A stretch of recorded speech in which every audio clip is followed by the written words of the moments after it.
On behalf of Kokaraju Rangaraju College of Pharmacy, Management, Faculty and Students, I would like to welcome our today's speaker, Professor Ravindranath, who was Dean of Pharmacy in Usmania University for today's talk.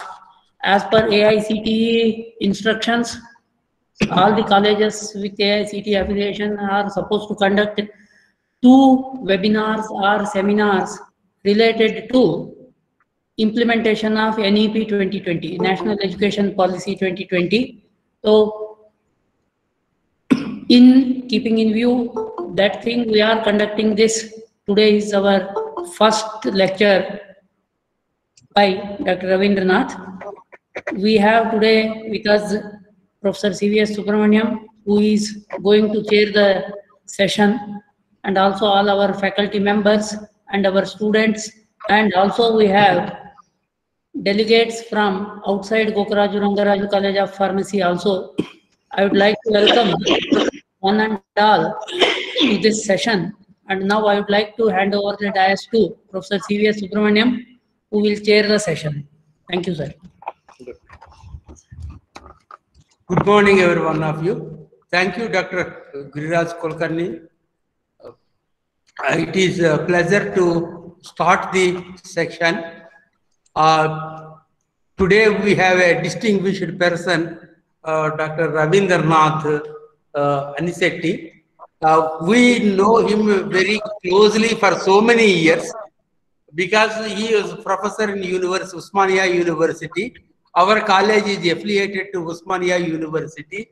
So we have a very long association and good amount of memories to introduce Dr. Ravindranath sir. To the advantage of new participants, etc., I take an opportunity to introduce him. Professor Ravindranath is from BSc from Industrial Pharmacy, MSc from Biotechnology from Usmania University. He did his PhD from State University of New York under medicinal chemistry and postdoctoral fellow from again State University of New York. He worked in different capacities to Usmania University. He is retired recently, a professor and dean of Faculty of Pharmacy, Usmania University. He has published more than 75 papers in research articles, and he has guided 16 PhDs and over and above 98 M.Pharm dissertations. He has long association with research projects. He has individually 5 research projects, 4 consultancies, 1 departmental project, and 3 institutional projects. In his long career, he has associated with spending 120 crores of research grants for the development of the university. He has been with us in different capacities to the Usmania University. He has instrumentally starting pharmacy department in Usmania University, and he is head initially, and he was also BOS chairman, board of studies, dean for the faculty of pharmacy, and he has been dean research and consultancy for the entire Usmania University. He had done a good job with liaison with all extramural organizations for getting grants, etc. And he also has been a special officer deputed to Manu. Actually, during that particular period, probably Vice Chancellor was not there, and he was given the charge to completely take care of the university. And I know and learned from several quarters, he has done an excellent job, and he has got a good number of friends in Manu University. Coming to pharmacy, he has instrumental in framing syllabus of B Pharmacy right from 2003, and also the credit-based system. In fact, we are very happy he had come to our college during NBA inspection and spent about 3 hours with the inspectors appraising about the college and the developments. And we remember you so much, sir.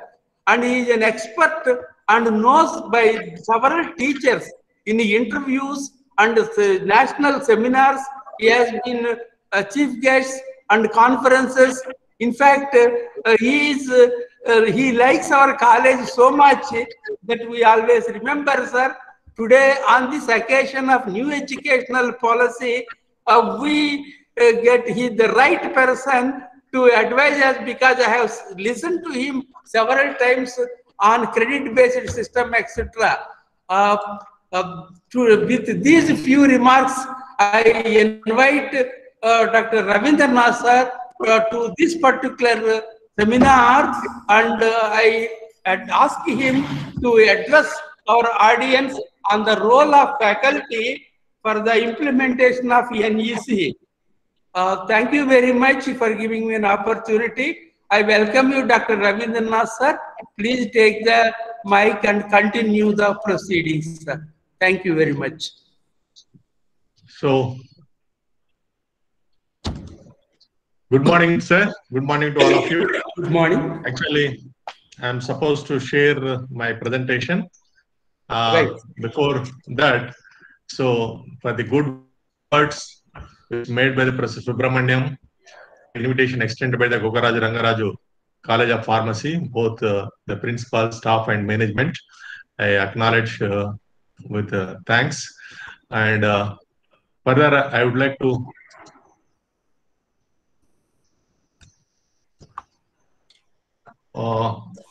give a note on this.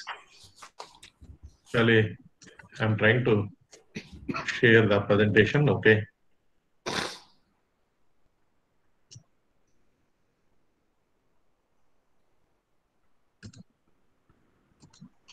Yeah. Actually, recently, when I happened to be part of the Palamur University to give a talk on the implementation part on new education policy. So there, before going over there, someone has asked, so can you brief in 2 sentences about new national education policy? So simply, I understand it is like this particular one. So work is going on somewhere. A passerby asked, so what is the situation? He wanted to know from different people. A person who is laying the bricks, he asked, so just what you are doing? So just I am laying the bricks.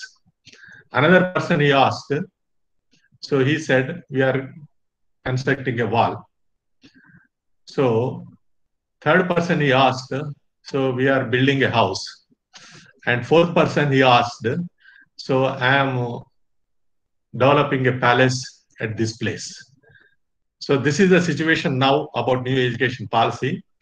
Here different stakeholders are there. So the different stakeholders include students, teachers, institution, and as well as the government. The first part, the laying bricks, is a student who doesn't know what new education policy, how it is going to benefit him. So that he is the person who is laying the bricks. The second person who is constructing a wall is the teachers. So he knows how only to build a wall, so that much. So third person is the institution who is building a house, and fourth person who is considered to be the government, so who have the great vision about this.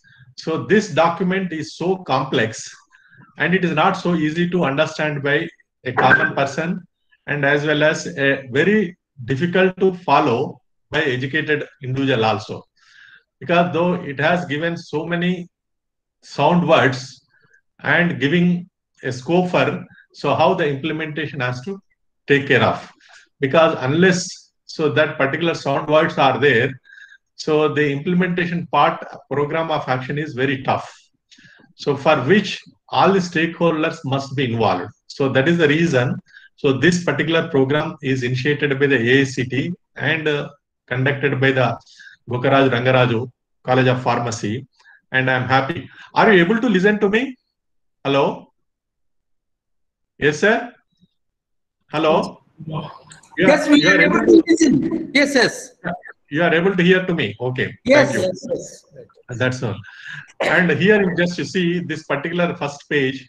So the quality education is one of the criteria of the United Nations under Sustainable Development Goals. So that I have given.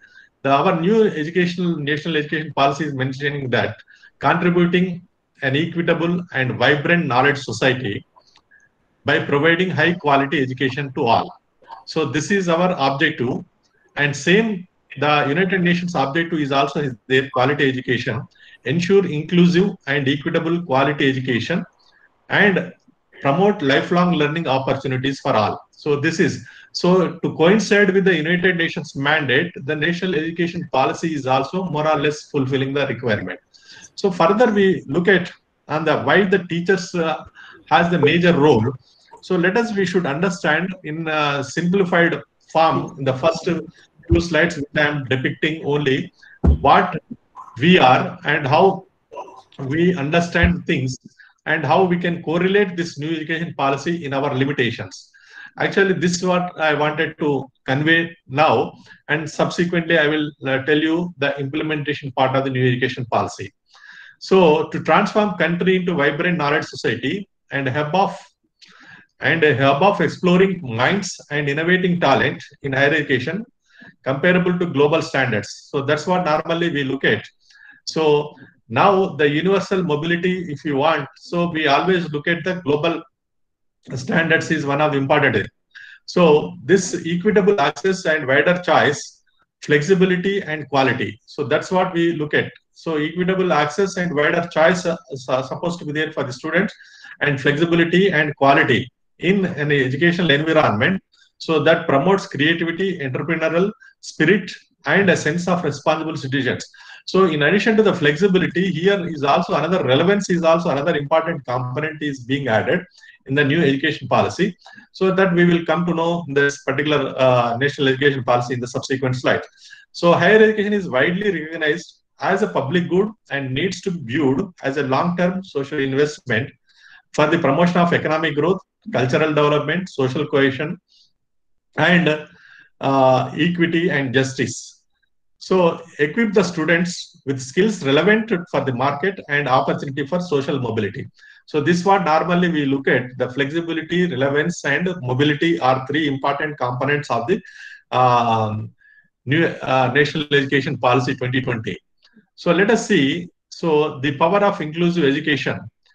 The students have naturally the dreams they are having in their mind, and teachers are having aspirations for the career growth, effective career growth, and institution is having set goals are there, and government is having the vision.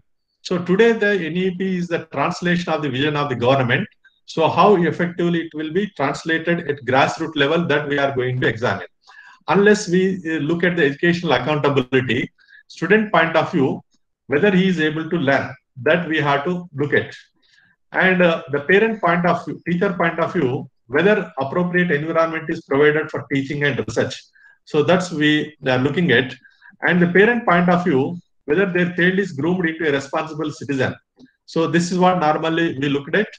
And institution point of view, so whether they would be able to attract the talents. So that's what normally we have to look at. And employer point of view, whether the student has acquired required skills and competency. And nation point of view, whether the country able to move towards knowledge-based economy.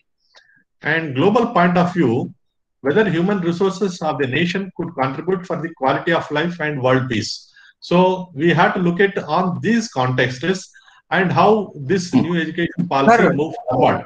So sir, one of the things. Yes, please. Sir, slides are not moving, sir. Slides are not moving. This one? We are at first slide only. This particular first slide you are not able to see. Okay. First slide I have seen. It is not moving. You have not come up to second slide? No, this second slide, educational accountability, are you able to see the power of inclusive education? No, sir. No, sir. You just go to the next one. Slide movement. This one you see now? Any change?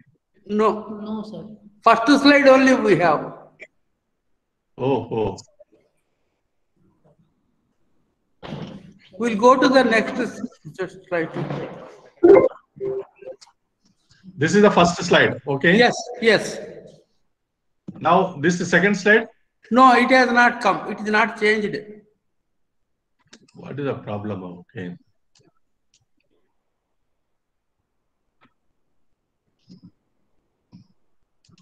Now changed, sir. This is second slide. Okay. Next third slide, like that. Now I think it will go into motion. You continue, sir. Actually, when I'm not in this slideshow presentation, it is not able to receive. Now you are able to see the third slide? No, it is in the second slide. Third slide you have to go. Now it is right. Okay. Third slide? Yes, third slide. Yes. Accountability. So, if now I would like to tell you, show you. Now any change is happening? No, only third. It is still third. Now. No. Fourth slide. No, it is not come. Okay, then what I will do, so when I'm putting in a slideshow mode, that is not taking. So I will put only in the manual mode. Manual mode. Okay. Manual. Okay, manual mode, and that's a slideshow mode. I don't do it. Okay. Okay, so then, this is fourth slide. This is fourth slide. I will increase.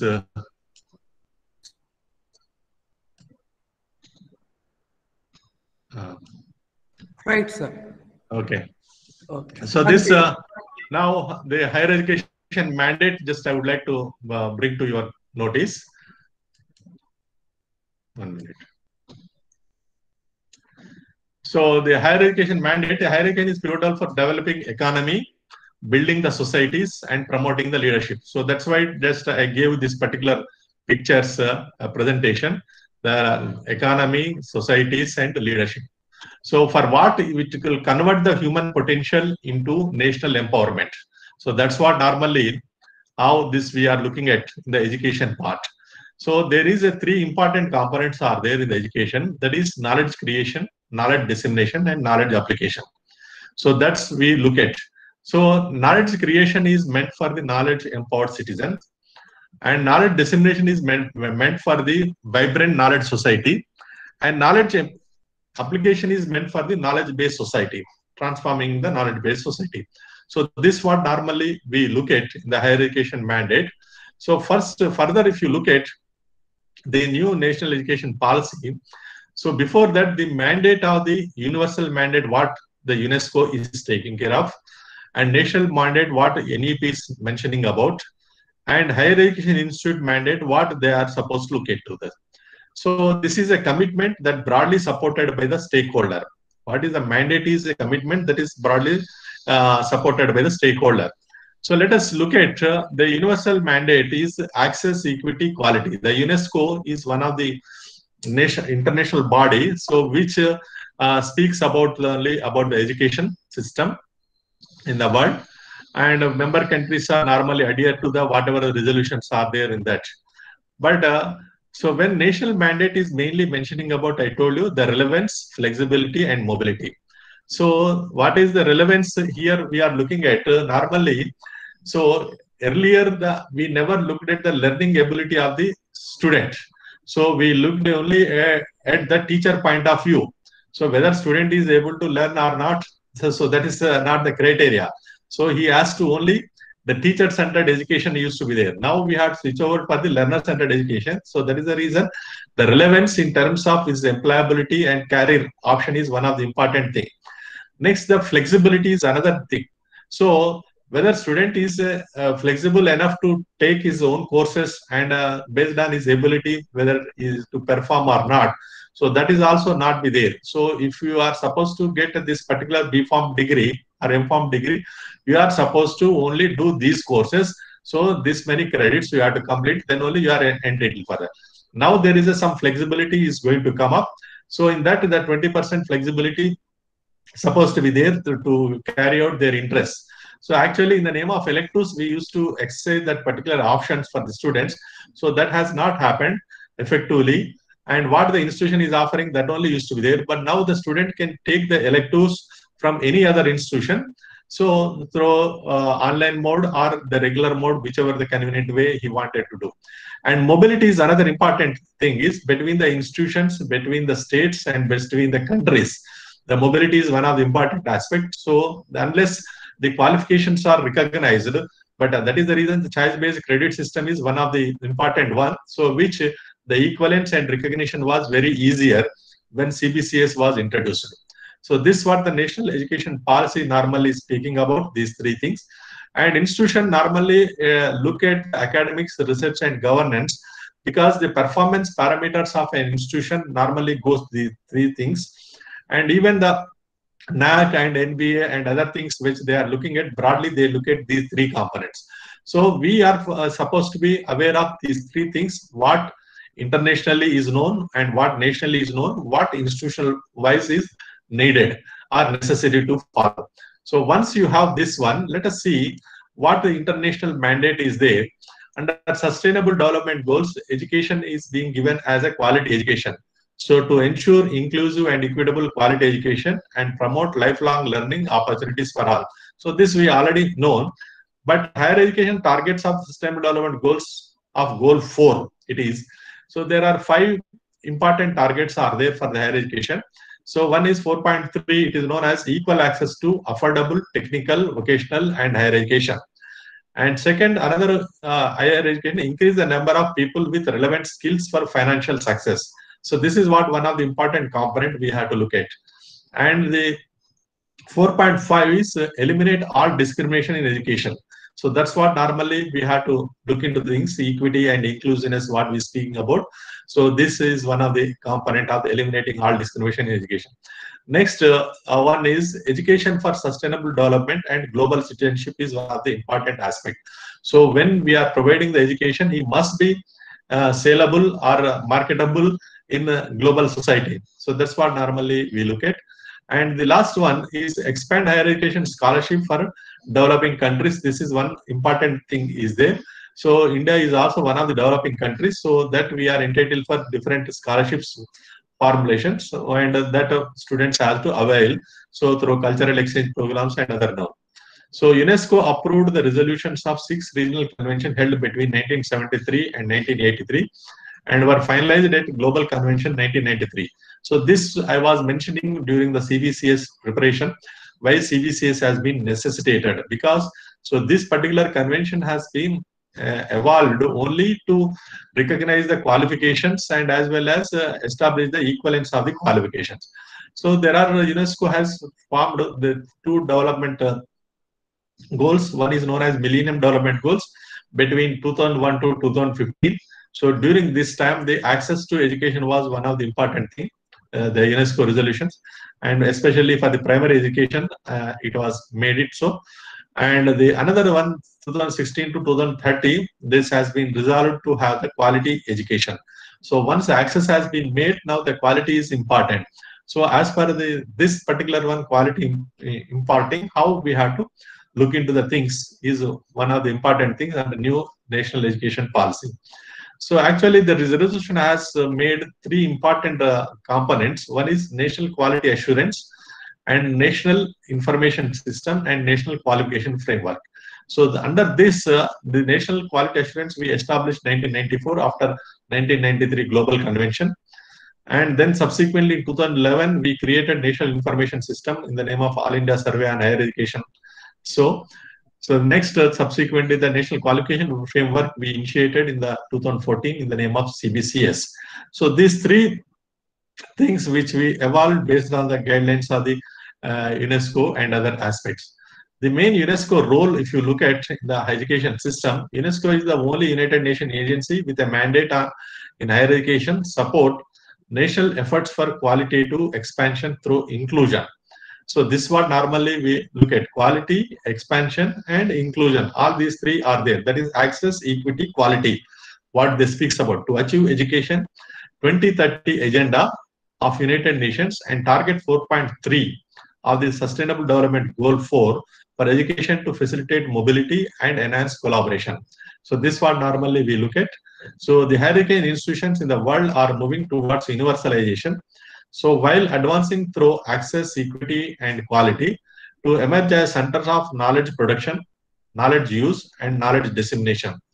So to meet knowledge challenges of 21st century by upgrading institutional capacity through sharing of good practices. This is what normally we are looking at, how you are able to share your best practices that you are adopting, so to deliver the best part of the education. The higher education is constantly evolving to respond to the rapidly changing demands of local, global labor markets with increasing use of ICT. So this normally we are looking at. So the increasing use of ICT is one of the important things. Now the digital technologies is became one of the important parts. So where now the online education is going to be one of the important parts. Anyhow, I have one more slide on that online education requirements, how we can facilitate that one. So the universal mandate, mainly the three components are there: access and expansion, equity and inclusion, and quality and excellence. So augmenting higher education sector through scaling up of institutional capacity is another important thing, and to afford and maximize the demand for continuous and varied learning opportunities for all who deserve and desires education. So that's what. So even new national education policy is also looking at underrepresented and unrepresented categories to have the access to the education. So equity and inclusion is another thing, fair representation of the unrepresented, underrepresented, marginalized and disadvantaged groups in higher education to correct the regional, cultural, economical, social and gender imbalances, and quality and excellence provision of education in accordance with the accepted norms, so that students receive available knowledge, skills and competency of the highest standards that helps to enhance their capabilities to contribute to United Nations Sustainable Development Goal 4, that is quality education. So further, if you look at the things, so the National Education Policy 2020, what it is mentioning mainly, so we have to make the student intellectually, socially, culturally, physically and personally to be so sound and so learned individual. So let us look at the new national education policy. The new NEP 2020 enable the students from all backgrounds have the equal opportunity to realize their highest potential for improving the value of individual human development index. So that's what normally it is being looked at, and focuses on imparting quality higher education that enable the students for personal accomplishment and enlightenment and constructive public engagement and productive contribution to the society. So these kinds of such a sophisticated words has been used in the designing of this particular new national education policy. So how we have to translate this accomplishment, enlightenment and engagement and contribution by the students. So that's what the institutional and teacher's role is there. The prepare students for more meaningful and satisfying lives and work roles with economic independence based on their learning abilities, and update the curriculum that promotes creativity, address the trend, gap and need besides the job or career oriented, research and ethical value based, is contexted with social relevance, flexibility and mobility. So this was normally being looked at the national education policy. So let us just, Ministry of Human Resources is now it is named as Ministry of Education, and as per the section of the new education policy. So the most important changes we found is, that is radical changes we found only in the school education system. So where the 10+2 is replaced by 5+3 plus 3+4. So this is a new model. So which is mainly looked at the learning ability of the students and how it is going to work out. So I'm not focusing on the school education system. Let us think about the higher education system. So the higher education system, the admission is going to be based on satellite college test. It is going to be there. That is like in the US model. The National Testing Agency likely to conduct this common college entrance examination twice a year, and based on the ranks, the students will be admitted to the things. Next, 4-year bachelor degree is another thing is there. The 4-year multidisciplinary bachelor program to be preferred, and midterm dropouts to be given credit with option to complete the degree after a break. So that is multiple entry and multiple exit facility is there. And no affiliation over next 15 years. Colleges will be given graded autonomy to give degrees. Affiliation with universities to end, so would be deemed to university status. Actually, for you now, you already got the NBA accreditation twice. If you go NAC accreditation, and then the Gangaraj College of Pharmacy, whatever is there, Rangaraj College of Pharmacy. So they can go for the NAC accreditation as well as for the autonomy also.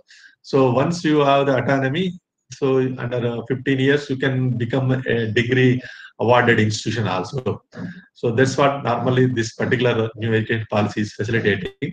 Now only 993 institutions are there, degree awarding institutions. So these institutions will be converted into 15,000 by 2035. So this is being targeted. So by 2035, you should become a degree awarding institution. So there is a fee cap proposal to cap fee charged by private institutions of higher learning. It is going to be there, and going local, that is local and as well as global, top rated global universities to be facilitated to come to India, and top Indian institutions to be encouraged to go global. So this was normally being done by this particular new education policy now. So further, if you look at the national mandate, so it is relevant education, imparting relevant higher education by realigning with career opportunities to create human resource for economic, social, and cultural development of the country. So this is what the relevance they looked at, and provide learning outcome-based curricula and impart employable skills, right attitudes, and values. So this one normally you are well aware of that when you are going to the NBA. How you must be mentioning how your curriculum is there, what learning outcomes are there, learning objectives are there. You might have been written for your curriculum part. The flexibility, facilitating the academic progression through flexibility that steering towards a variety of educational experience of highest quality in achieving positive outcome of our desired academic goals. So choice of subjects and timings, learning mode and degree duration, multiple entry and exit, and credit transfer. Probably we are having some knowledge-based subjects like intellectual property rights is common for engineering education and for pharmacy education, like that. So some of the things which you can take communicate to English, whatever are there. So such flexibility subjects which one can access from not only from the institution, from other institution, they can do. The mobility, enhancing the knowledge and learning more to understand exceptionally rich culture, values, and scientific advances through vertical and horizontal mobility across the institutions and countries. So vertical mobility means they're moving for higher education. Horizontal mobility means moving for employment. So that one has to understand. So it enables the access for education and research, training, and employment across the country and the world. So that's what normally we are looking at in this particular aspect. So let us look at the institutional mandate. So institutional mandate goes with the quality inputs. The quality inputs mainly the academics, research, and governance. So academics mainly goes with curricula, pedagogy, and faculty, and research goes with publications, collaborations, and projects. And governance goes with the 4 components, mainly organization, infrastructure, funding, and outreach. So let us see, we should focus on, as a teacher, your role will be there in the curricula and pedagogy. So even your personal improvement is also another important thing as a faculty. So let us see the learning outcome based curricula framework for mobility and life skills curriculum to empower. So that's what normally we are looking at. And offering inter and trans multidisciplinary holistic education is another one. This what normally these 2 important components is there. So which LOCF, normally the UGC under quality mandate is insisting this one to have. So this mainly helps for mobility and as well as for life skills for curriculum to empower. So which already UGC has been given. So all institutions need to follow that particular curriculum so that the student can be cope up with the requirements of the market needs and societal engagement. So offering inter, trans, and multidisciplinary holistic education. This what normally we look at. Interdisciplinary, transdisciplinary, and multidisciplinary holistic education. If you want to know, one of the important component is, so interdisciplinary, normally if you are doing with some pharmacy programs or doing with some science subjects, that will be an interdisciplinary. And Transdisciplinary means if pharmacy programs are doing some courses with law faculty, mainly to know intellectual property rights and so on. So then that is known as transdisciplinary subject. And multidisciplinary means, so which is not at all connected with the certain your related subjects. So normally if you are doing some political science course against this, so that will be known as the multidisciplinary. So that's what the holistic education which should be encouraged for the students. Nowadays, the UGC and Government of India brought a new paradigm which will be mainly looked at these things. Okay, 1 minute. Just let me correct this slide because it is not covering completely.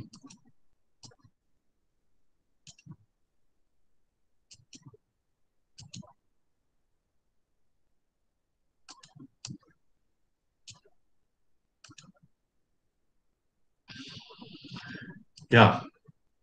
So now the exceptionally qualified and well-trained faculty is one of the important things. Actually, pedagogy, just I have to mention, the pedagogy flexibility in learning process and outcome-based assessment is there. And faculty, exceptionally qualified and well-trained faculty is important. And the selection will be robust and transparent process. And proportion will be merit and multi-source periodic performance based. And provision of progression paths to be to become educational administrators. So this also being there for the faculty, this particular provision has been brought out under new education policy.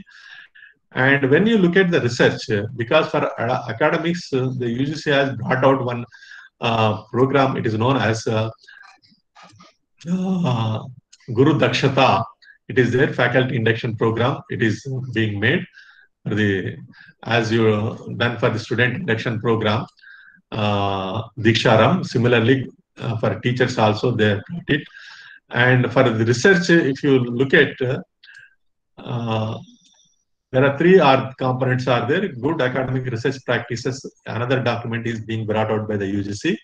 So the projects, collaborations, and publications are going to play a major role for the research component performance. So execute socially relevant and locally need-based, nationally important and globally significant research. Normally, India has not made a great excellence in terms of Nobel laureate work, but after the C.V. Raman's Nobel Prize, but it is able to make disruptive technologies. So considering the locally need-based needs. So that is the reason the economic progress has been happened in this country. So they, as an autonomous institution or as a affiliated institution, you can focus on the locally need-based research, and to the extent socially relevant is supposed to be there, and also nationally important. So may not be globally significant. Probably you can think on these three lines for the research. And collaborations is another important thing, is interdepartmental, interinstitutional, national and global cooperations, and networking with professional bodies and industry R&D and others for sharing of expertise and resources. So this is what normally we supposed to look at. Probably you may be having affiliation of APTA and as well as Srinath Pharmacy Teachers Institute, and as well as IPA is also there, the professional bodies. Industry R&D is also another important thing. Just since you are very close to the Dr. Reddy's R&D, you know, should explore the collaborations with them.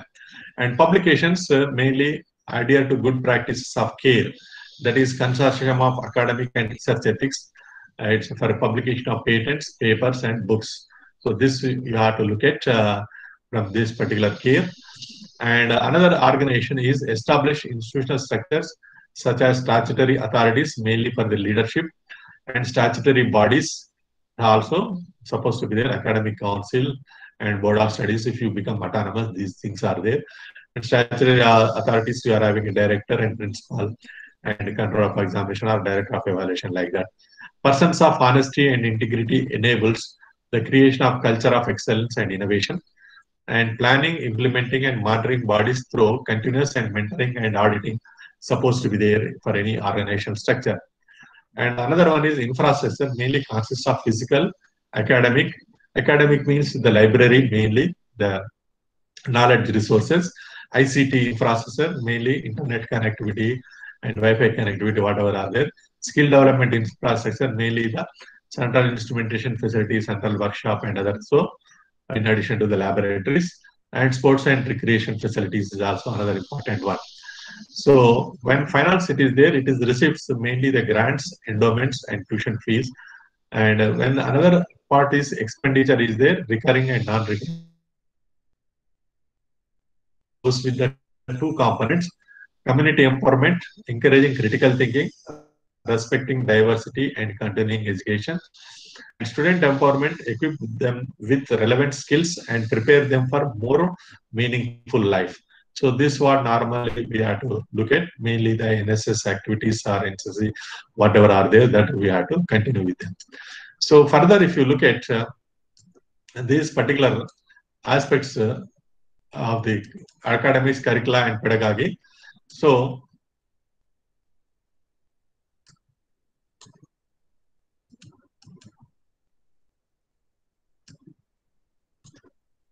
one minute.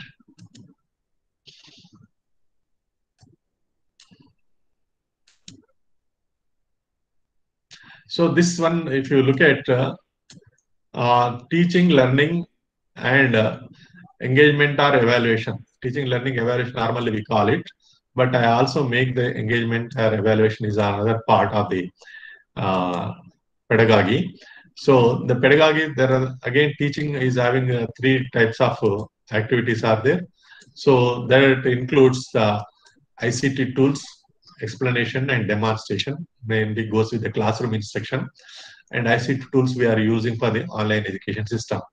The learning possible formal and non-formal mode of learning is there, and the engagement or evaluation includes assignments, seminars, and field projects. So this what normally we look at, and UGC has brought three different books in this regard. So one is known as learning outcome based curricular framework. There is one book is there. So another book is mainly fostering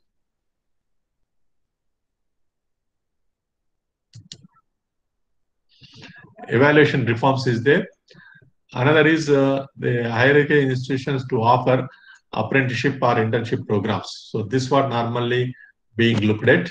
So these three books are there, published by the UGC. We can follow for those things. So your curriculum must be having the international dimension, national dimension, regional dimension, and institutional dimension, unless you are an autonomous institution. So the 40 to 50% must be international dimension is supposed to be there. National dimension 30% is supposed to be there. 30 to 40% national dimension is supposed to be there, and 20% is supposed to be regional dimension, and next the institutional dimension 10% is supposed to be there. So the curricula and pedagogy that encourages critical analysis and social empowerment, social power relations, and ways in which formal knowledge is produced and transmitted is one of the important things. So the curriculum design goals should have the three sets of goals: long-term, short-term, and ultimate. The long-term goals mainly societal demands it should meet, and labor market short-term goals should meet the labor market needs, and ultimate is knowledge, skills, attitudes, and values. These are the important things. So whenever you design, you have to keep these three in mind. Accordingly, it has to be made. So the course design, organization, administration, planning, and delivery of the content are important aspects that may be employed to draw, build learning outcome based curricular framework is an important thing. So now the LOIS CF is the thing. So you can see this particular document for your reference, LOIS CF significance. And another thing is their examination reforms.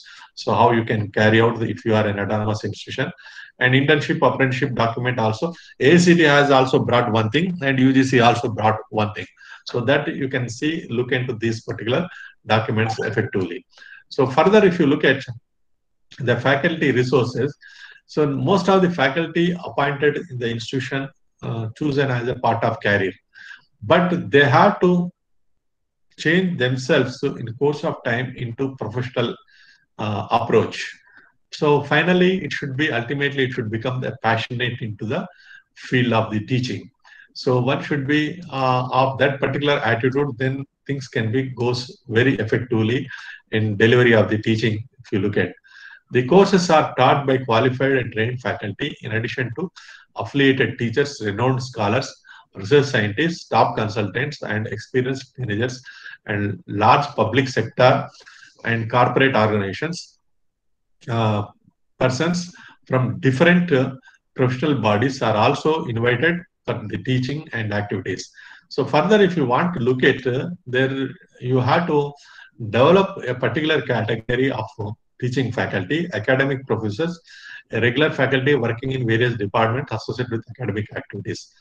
There should be another kind of professors you can appoint, the research professors, a scientist working in a scientific organization, universities, industries, etc. are considered for this. And administrative professors, people who are administrative positions, can share their experience with the students as administrative. Adjunct professors are faculty, qualified, experienced, serving, are retired faculty or scientists as per UGC norms, you can appoint them. And visiting faculty, qualified faculty or individual with professional expertise and not on the regular roles of the university. And affiliated faculty, only experienced persons associated with small and medium business activities. So they do not have the requisite qualifications, but they are having the good experience. So that experience, expertise, we have to utilize effectively. And guest faculty, qualified, experienced, and retired or regular faculty can act as a guest faculty. And joint faculty, faculty from allied disciplines having focused research and teaching expertise to be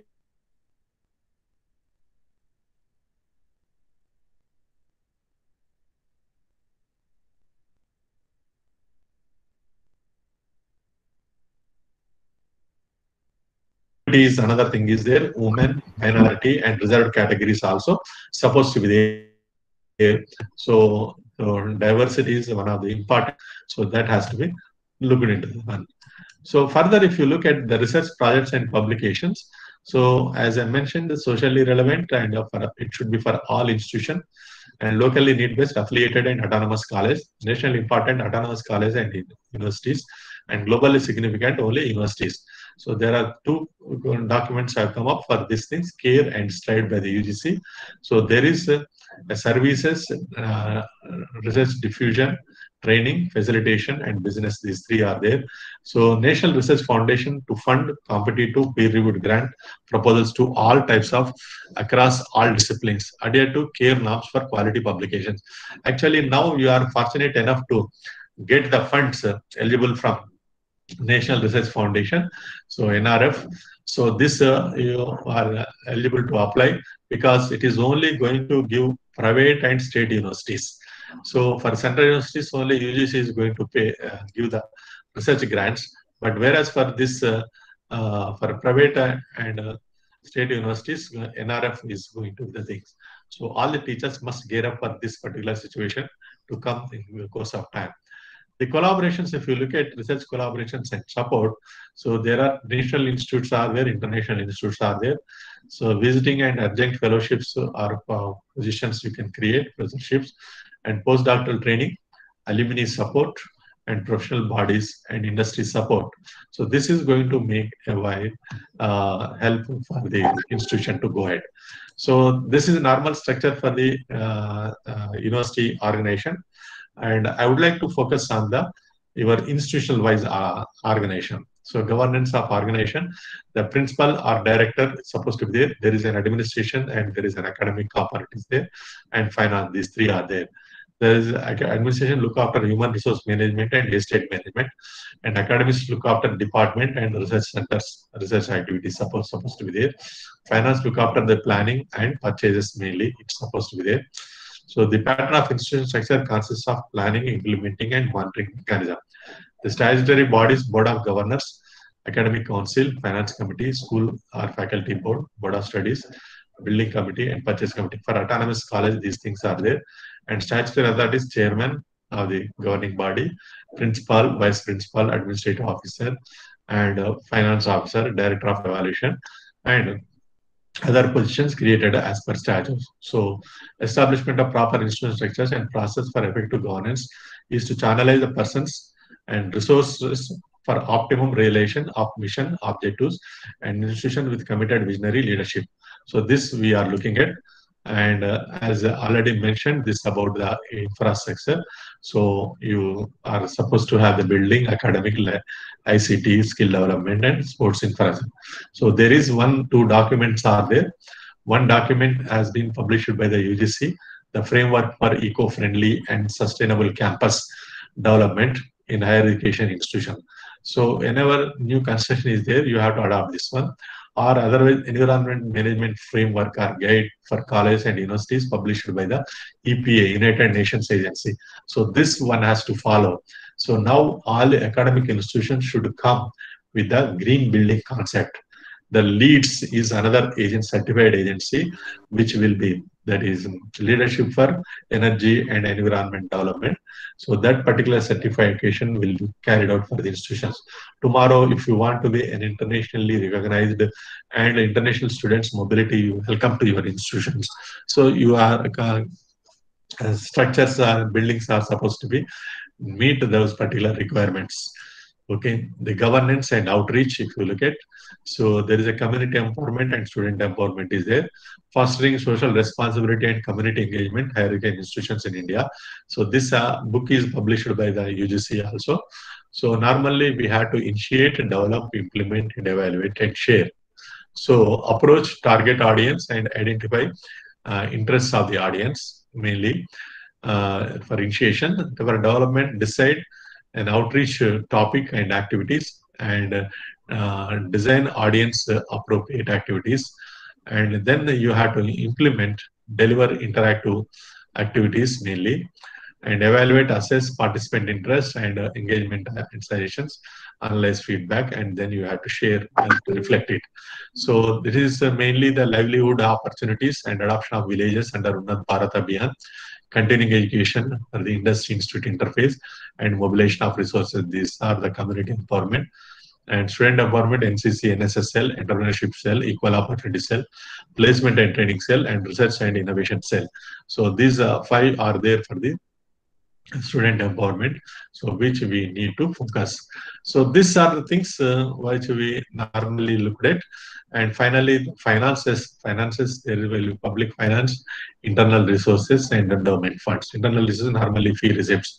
So once you are having this, there is a non-recurring and recurring expenditure is there. Non-recurring mainly infrastructure, equipment, books and journals, furniture and fixtures are there. Recurring includes salaries, pensions, maintenance, and scholarships. And operational mainly 60%, institutional corpus 10%, departmental 10%, and quality sustenance 20% is there.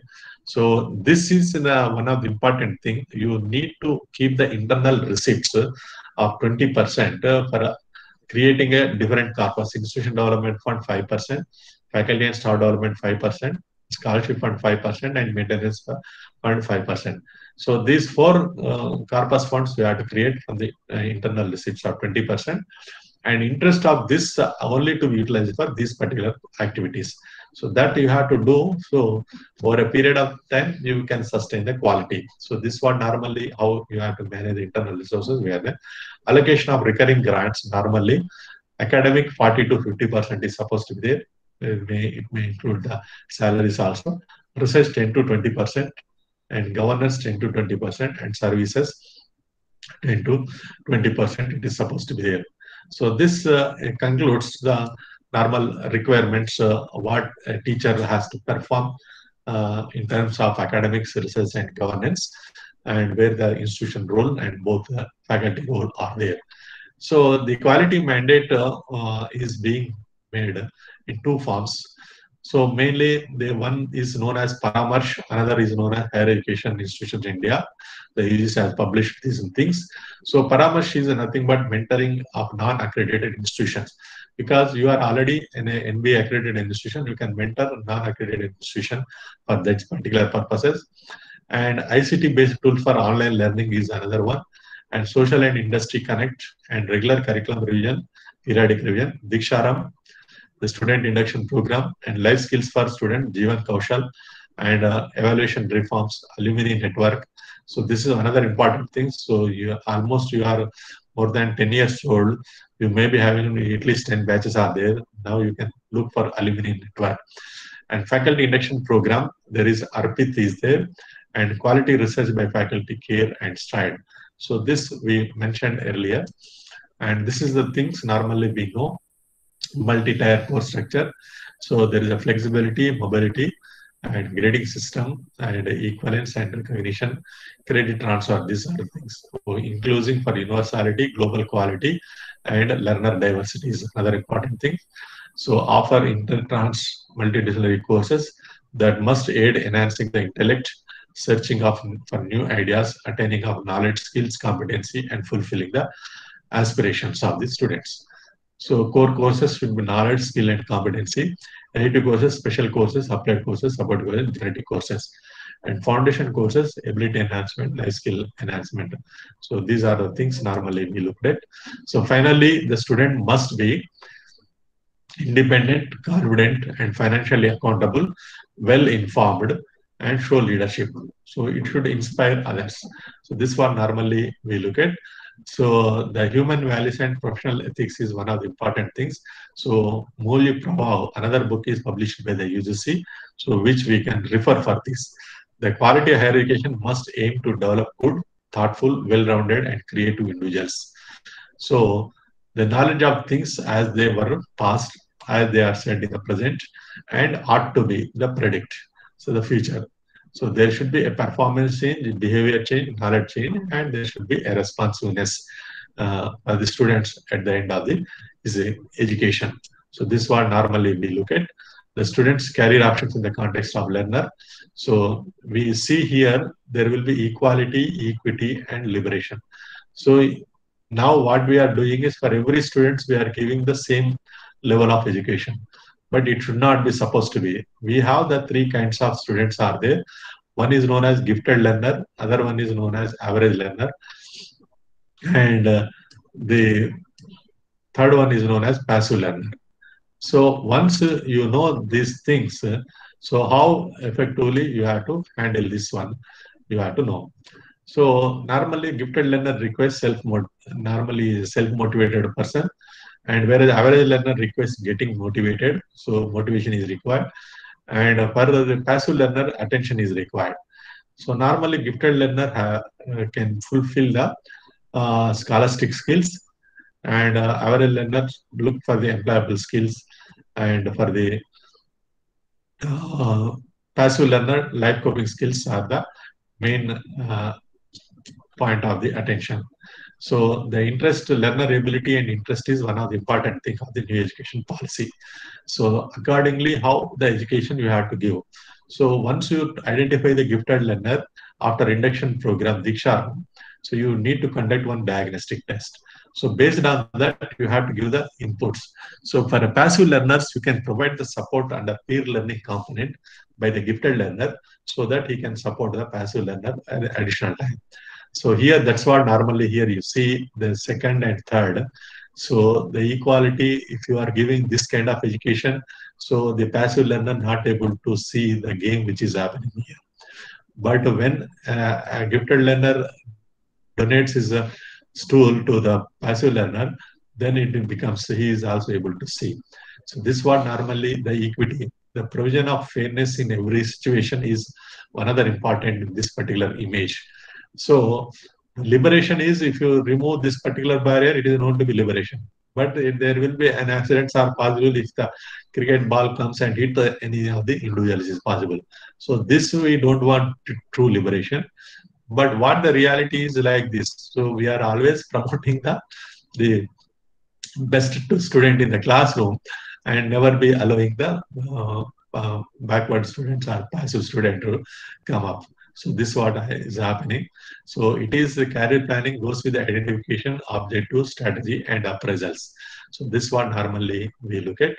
So the preferable career choice based on learner family background in terms of socio-economic and educational aspects.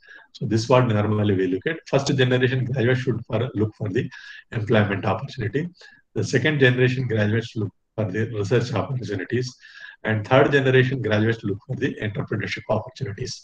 So this is a preferable choice. It is not mandate that everyone should there. In this way, you can guide for them, so the students how they can work it. So now I am focusing on the implementation aspect. So the NEP is school education is there, 5+3+3+4 it is there, and then the skill education is another important thing. Literacy and numeracy is, these are the 4 components are there. The Higher Education Commission of India, which is going to be one of the part of the NEP, is there. How this one is going to work it.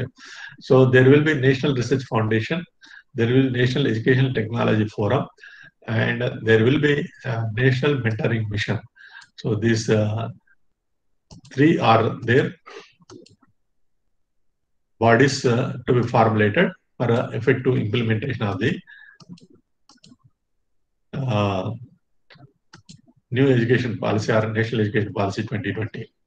So let us see the transparency and accountability reforms in the Indian education system should go with the transparency and accountability, autonomy and employability, in addition to research, innovation and startup enterprise, and social responsibility and community education.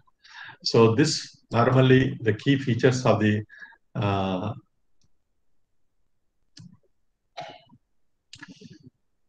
1 minute.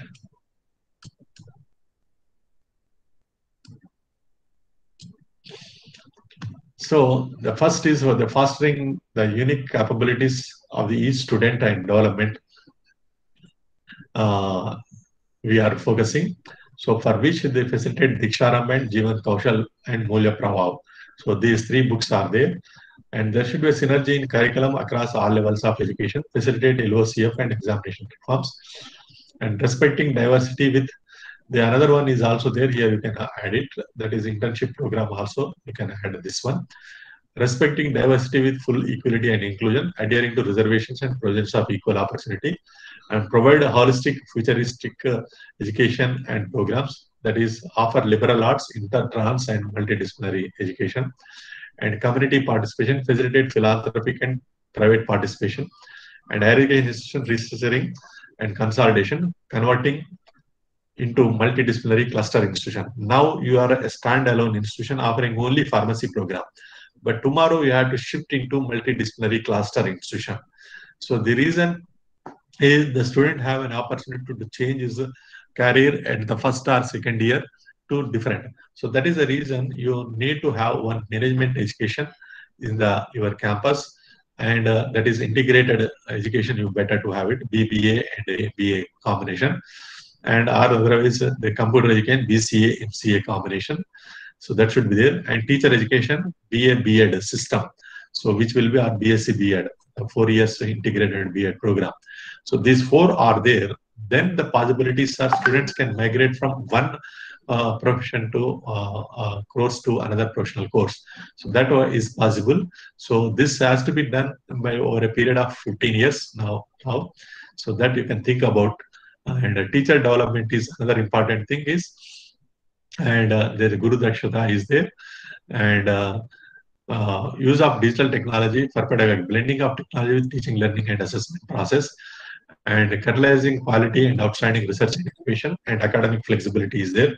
So, and institutional structures and leadership or governance and regulatory system of higher education ensure distinct functions of verticals includes regulation, accreditation, funding, and standard setting bodies. So this one normally.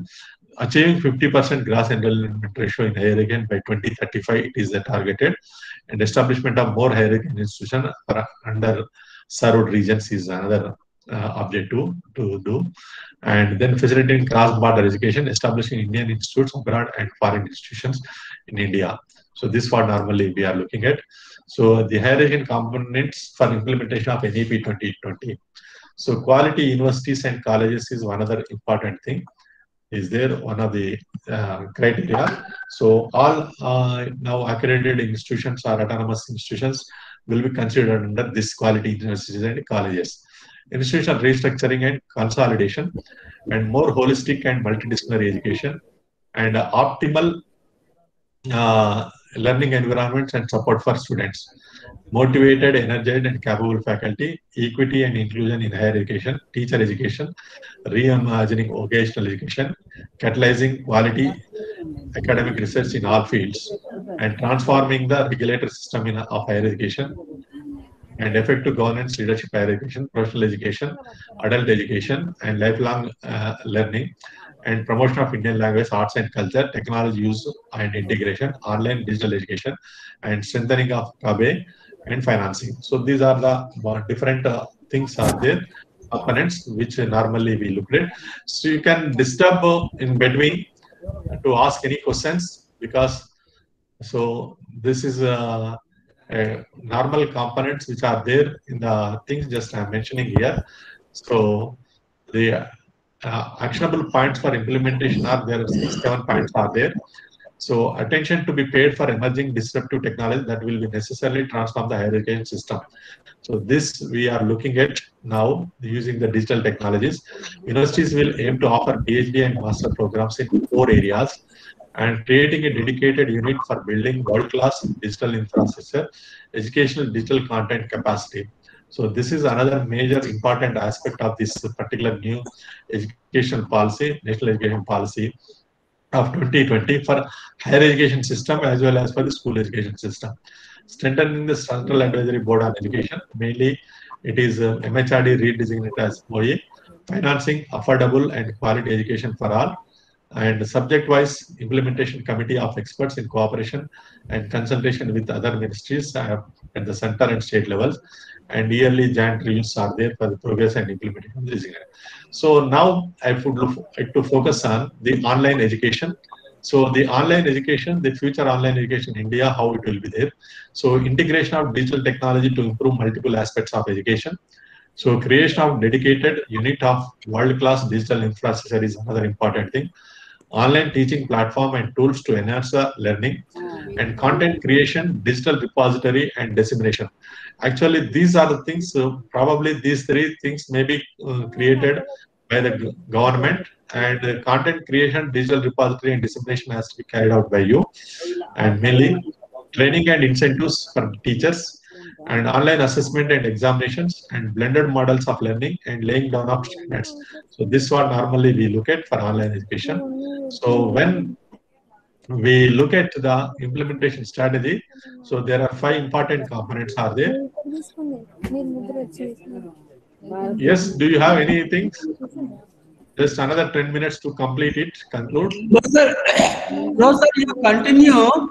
If any questions are there, then they will post in the box, chat box. Okay. Based on that, we will see later on, sir. Okay, then we'll see. So this is the last 5 slides are meant for the implementation strategy. So the facilitating new architecture for higher education is one of the important things. So this is being done by the government itself only, but it is mainly architecture, research-based, teaching-based, and skill-based universities. Actually, here skill-based universities, they are mentioning only autonomous colleges. So how they have to work it out, it is one of the things. This called architecture, and fortifying new apex structure for higher education, the policy, funding, accreditation, and regulatory. That is main structure. And formulating new governance framework for higher education. There are regulation of accreditation and funding and standard setting agencies, standard setting bodies. So this one normally is there in the governance framework. And fostering new dimensions of higher education, which includes opt any discipline, liberal education, credit transfer, study anywhere, lifelong learning, and educational delivery. So these are the 6 dimensions are there in the implementation strategy. So for example, if you look at this, there are 900 plus universities are there, and 50,000 colleges will be consolidated into 15,000 quality institutions.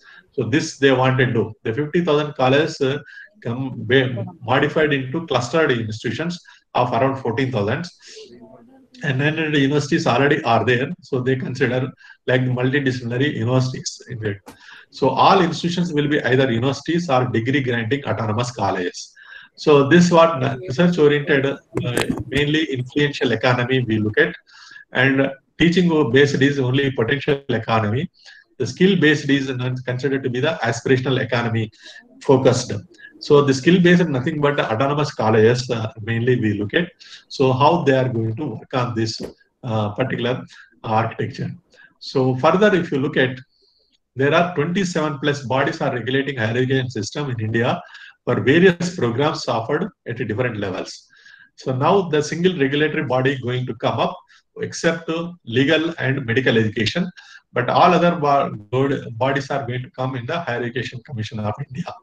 So the NEP 2020 proposed the restructure or merger of different higher education regulatories to ensure effective coordination. So the University Grant Commission set up under UGC Act 1950 is responsible for coordination, determination, and maintenance and standards of release of grants to universities and research. So there are acts are to be prepared, formulated by the government, and statutes are to be formulated by the institutions.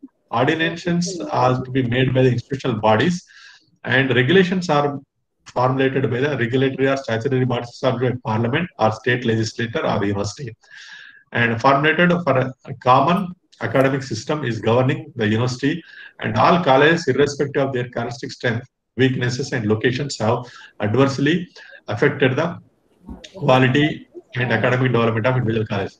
So there is a policy making bodies are there, funding bodies are there, regulation bodies are there, and accreditation bodies are there. For example, if you look at ICMR, ICMR is only a funding body, but MCI is not a funding body, it is a regulating body. But if you look at the ICAR, it is a accreditation body and as well as funding body. So also regulating. These three roles is being performed by the ICAR. But similar nomenclature, ICMR is not performing that. So that's what normally we look at the changes, what is happening earlier. Now it is coming into a single regulatory body. Is apex structure is another important thing. So new governance framework for NEP 2020. So the Higher Education Commission of India is going to have 4 verticals. One is a funding vertical, another is a regulation vertical, the other one is accreditation, and third one is a standard setting. So the Higher Education Regulation Council is there, so that will regulate all the kinds of education. National Accreditation Council will be the accreditation, and General Education Council will be there, and Higher Education Council, which will be look after the funding. So the General Education Council mainly for the standard setting bodies, it will be going to be there. So finally, we look at the new dimensions of higher education under NEP 2020. Opt any discipline. So the notion of specialization is changing because of the choice-based credit system, which is facilitating this one. So the student who admitted for the pharmacy program, tomorrow in the institution end up with the it is not the same institution, it is a multidisciplinary institution, end up with the management program. So that is possible, is there. So or otherwise you can go with the teaching degree also, or otherwise you can go with the computer application degree also, as I mentioned. The liberal education types of degrees changes. So this one normally we look at the liberal education. So that is the student can opt for the degree either 3 years or 4 years. So in that liberal education, the 4th year will be liberal arts or honors degree will be there. So for a general education people, the credits conversion, degree, diploma, and certificate. So a student can take for 1 year, it will be a certificate, 2 years it will be diploma, 3 years it is a degree, and 4th year it is a professional degree or honors degree or a liberal arts degree, it will be there. So B Pharmacy is a professional degree that will be there. So if you complete 3 years, you can give the degree like a BA or BCom, BSc. And if you complete 2 years, you can give a diploma. Like 2 years diploma is there after intermediate. The same way you can think that if student is not completing 3rd and 4th year, and for 1 year the certificate program also, you can think about that. Study anywhere across the country or globe.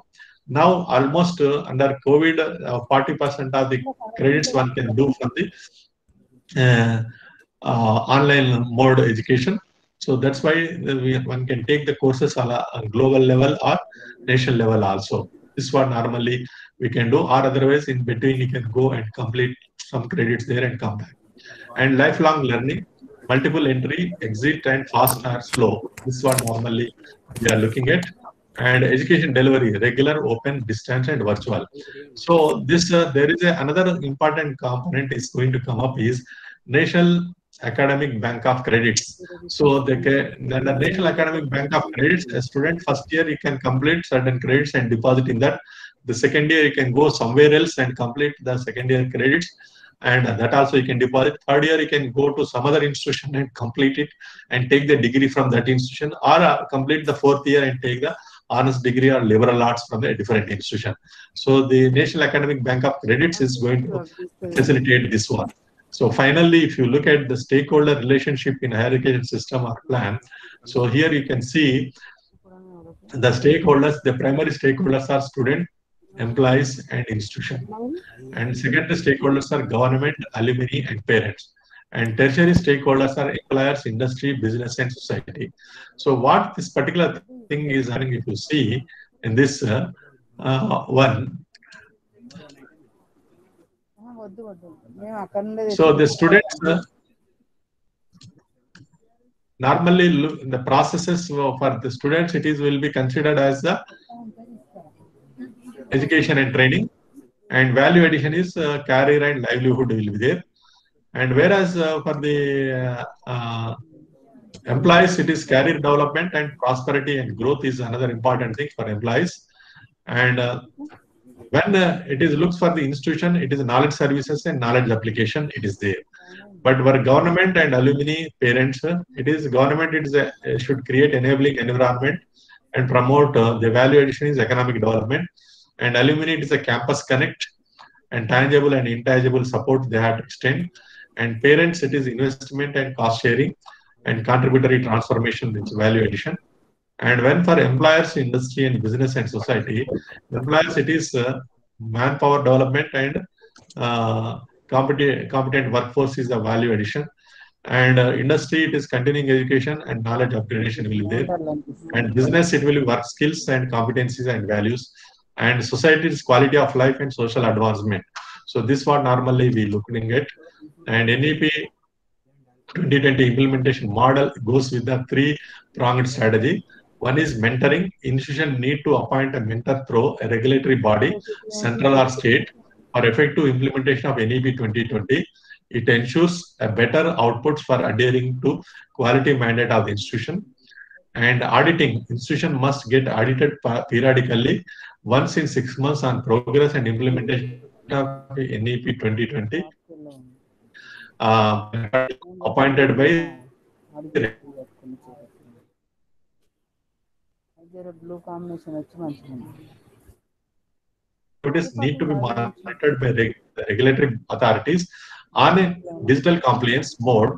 In addition to NEP 2020 implementation, however, the regulatory body may act on complaints of the stakeholder over institutional facilities and services. So normally we look at the improving the graduate outcomes and promoting the linkages with society and industry, and train the students in professional and soft skills, and teacher vacancy to not to exceed 10% of the sanctioned strength at any given time, and all higher education institutions to obtain minimum NAAC score of 2.5 by 2022. So this is one of the mandate of the NEP 2020. So one has to adhere to these things in the implementation model. So in conclusions, the NEP 2020 address the quality higher education in its entirety and in a holistic manner, not an ad hoc or a piecemeal manner. So policy recommendation range from systematic level to an institutional level and considers quality issues in higher education in an inclusive manner. Issue the clear-cut guidelines dividing the specific responsibilities among the center and state governments as they hire the teachers for their institutions. So review the education policy after every 5 years and will make necessary changes to better align the Indian education system with the global trends and local needs. Let us hope, we wish that the proposed NEP 2020 ushers in an era of quality revolution in the universities and colleges of India, which is the need of the hour. So this normally we are looking at. So concluding them with understanding the problem, setting the priorities, raising the awareness, taking action, and measuring progress and addressing strategies. So this normally we are looking at. But when the question is being there, who wants the change? So everyone will say yes, everyone wants to change, but who want to change? So that is the reason. So no one is able to raise their hands. So this is what normally we look at. So we wish that we want change, but we want to be part of the change. So that when we are part of the change, that we wish to be seeing the world. So that is Mahatma Gandhi has made statement. So it is the quality, moving toward quality is one of the important aspects of the NEP 2020. And thank you very much for patient listening. And if any questions are there, just I'm ready to answer. And probably I might have given more material of the desired level. And let us discuss in a better way for another 10 minutes so that we can work on in a different way. It's okay. Please. Thank you, sir. I'm here, sir. Thank you, Dr. Ravindranath garu. We are very happy you have let us stretch so many things. The first thing we have benefited is what are the resources, how they will look at it. All these things we have got familiarity. And we are also happy to know that what a teacher has to do, what a college has to do, what a management has to do in order to gear up for MEP 2020. Actually, sir, recently in paper cutting, I have seen that for studying engineering, mathematics is not compulsory. Yeah, that is the flexibility I told you, no? The flexibility is that only. That only. Yeah, flexibility. Yeah. Until now. Actually, this I suggested for the new programs, so the cutting edge programs are. Yes, sir, please. I will ask one question that is given by participant. Benefits of new education policy 2020 in pharmacy education. If you can respond. Actually, the pharmacy education, tomorrow there will be a choice for the, of course, if the medical education is not being a separate regulatory body, if it is a part of HESI, Higher Education Commission of India, the students can switch over for the medical education from pharmacy also. That flexibility would have been there. So that has, they missed it. So this is what normally, but they can come to the general education if they want. I told you, no. So if they are interested in teaching passion, so if you are having a tomorrow multidisciplinary institutions like 4-year B.Ed program is there, so people can switch over after second year, they can switch over into B.Ed program if they feel it. Otherwise, they can go for the BBA management program also, based on their interest. Because I told you the 3 categories of students are there. Because the main focus is on the new education policies, learner abilities. So learner-centered education, this is learner abilities. So the student will come to know, though at the parents' insistence or something, they have joined for pharmacy program. But after first year or second year, they will come to know, I am not able to perform in this education. So that he can go with the same amount of credits for transfer of flexibility in other program of professional education. So there he can come to without losing the number of years which is studied earlier. So that particular advantage is there. He can go for management education or computer education, BCA, MCA integrated program, or otherwise BBA, MBA integrated program, or B.Ed program of 4 years graduation. So that's a particular advantage is there. Or otherwise, if you have the BA, LLB program is also integrated program. So if these 5 types of things are there, one can choose different thing. Probably if medical education is part of the HESI, these people would have been had one advantage of getting into. Probably tomorrow the medical education also may allow the pharmacy graduates to transfer certain credits and then they will admit to the medical education program. So let us hope. Yeah. So a pharmacist can become a doctor or an engineer. Equal chances are there. Equal chances are there. Now he can become an engineer also. That's another is a chance. Because he can do. Because, yes, please. Speak. Depends on the only choice now available with the colleges is to become autonomous. Only then flexibility and transportability will be there.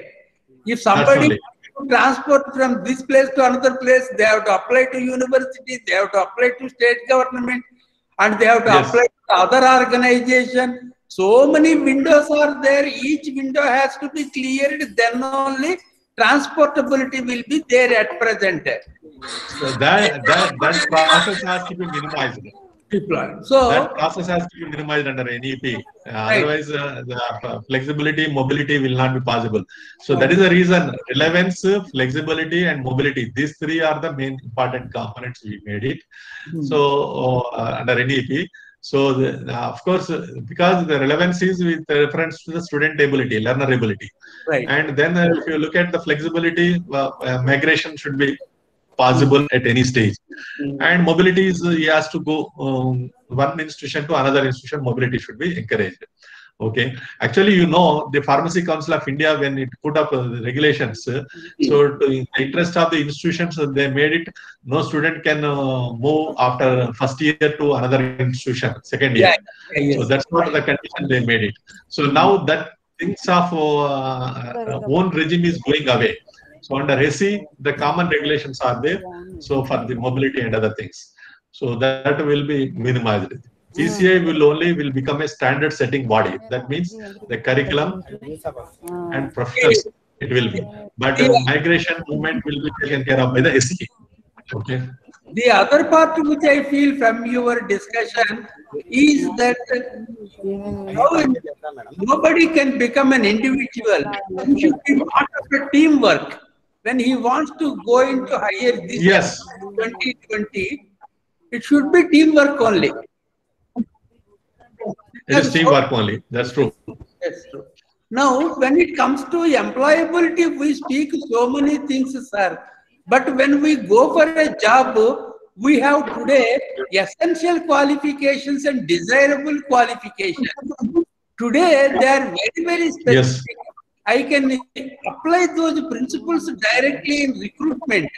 But when so many complexities are there, how is it possible to come to a tangible conclusion so as to know who fits what? So that's what I noticed. Even the learning outcome based curricular framework. So they have given so many parameters of cognitive knowledge of the education system, and that many parameters are not required.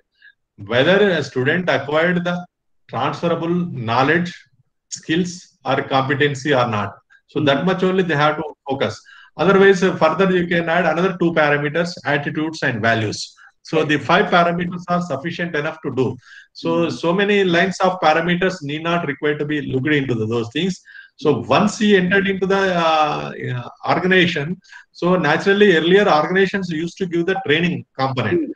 So nowadays they are under global competition. So they are not focusing on training the new recruiting. So just they are focusing on the readily employable and who can contribute straight away to them. For the time being. So now the institutions has to focus on industry internship program so that the student is already getting ready for that particular their requirement, and then he can be placed very easily. And that is the reason the UGC has brought out the new program, and even AICT also brought out internship and apprenticeship program module book also, so that which we can follow effectively. Okay. Sir, another thing is, in terms of inclusivity, exclusivity, even NIRF also has given lot of importance, which is more applicable to national NETs, etc. But when it comes to the colleges like us, where the admissions are through government setting and government rules, etc., some of these things are not permitted now to private colleges, these colleges, affiliated colleges. Actually, there is earlier when KC Reddy was the chairman, State Council for Higher Education. During that time, we brought another reservation system, 5% under National Integration Quota, NAQ. So NAQ quota 5%. will be allowed even for the professional educations also. Right. That you are not adopted. The only general education system only being adopted. You should ask for that professional education also NAQ quota, so Right. that you can better be adopted score in the NRF scoring. Yeah. So the national diversity will be there. 5% means a good amount of percentage Right. of students Yes. across the Yes. things. So Yes, that sir. you should ask for that. Because you are getting 30% management quota, probably you are allowed, not necessarily they might have felt it, but you Right. can make 5% for them in Right. addition to NRI and other things. Okay. Like that, we have to overcome. Yeah, overcome. Right, sir. Thank you very much. There are no more questions in the chat box. So I Okay. take the privilege to close it. I profusely thank you for you open for few minutes for them. Anyone wanted to ask any questions, though No, they are not made from the chat box. I have read from chat box. Now I will ask them if anybody wants to Yeah. ask questions, please either you ask or otherwise put it in the chat box so that I will read on your behalf to the speaker. We will wait for 2-3 minutes, sir. Then we will come. Yes, that's all. Yeah.